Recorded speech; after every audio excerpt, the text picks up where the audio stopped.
سب نے ساحل سمندر اور قلعے کی سیر کی۔ کچھ طلبہ نے گھوڑا گاڑی نیز گھوڑے کی سواری کا لطف اٹھایا۔ ناہید: میڈم، اس سے قبل دیکھے ہوئے 2 قلعوں کے مقابلے میں یہ قلعہ مختلف ہے۔ معلمہ: صحیح کہا ناہید، کیا آپ ان کے درمیان کا فرق بتا سکتی ہیں؟ ناہید: ہاں میڈم، یہ قلعہ پانی میں تعمیر کیا گیا ہے، دیگر 2 قلعے زمین پر تھے۔ معلمہ: یہ قلعہ سمندری موجوں کی جھیج کے سبب وجود میں آئے ہوئے ساحلی چبوترے پر تعمیر کیا گیا ہے۔ پانی سے گھرے ہونے کے سبب ایسے قلعوں کو آبی قلعے کہتے ہیں۔ ماضی میں ساحل سمندر کی حفاظت کے لیے ایسے قلعے تعمیر کیے گئے تھے۔ مغربی کنارے پر ایسے کئی قلعے ہیں۔ اور پھر دیکھیے آخری صفحہ، جہاں پر گفتگو کا آخری حصہ۔ ناہید: ہاں، میں نے اس سے قبل جنجیرہ اور سندھو درگ نام سنے ہیں۔ معلمہ: اپنی حاصل کردہ معلومات کی مدد سے بتائیے تو بھلا، اس مقام کے پیشے کون کون سے ہیں؟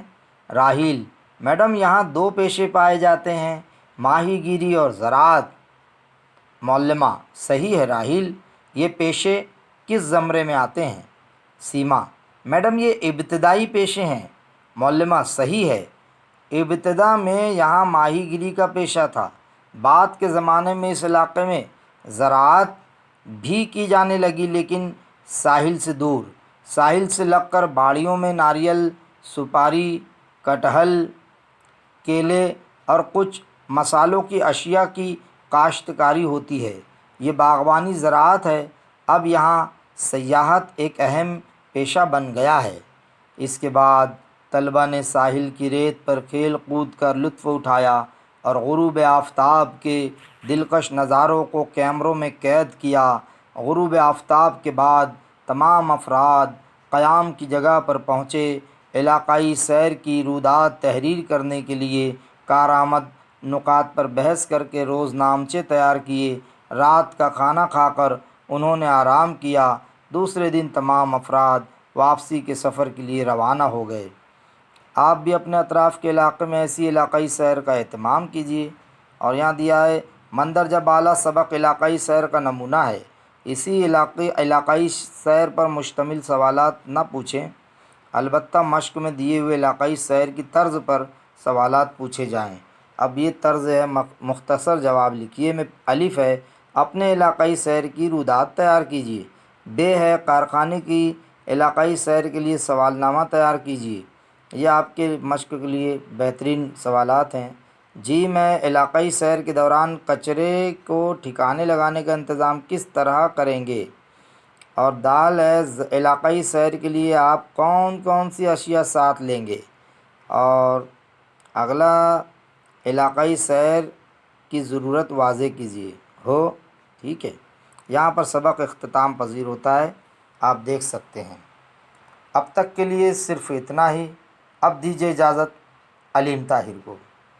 آئندہ ملاقات ہوگی پھر نئے پروگرام کے ساتھ۔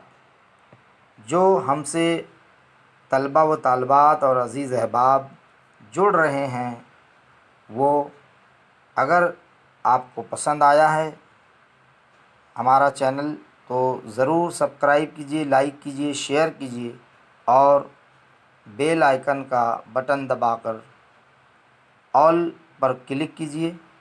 بہت شکریہ، پھر ملاقات ہوگی۔ جے ہند، جے بھارت۔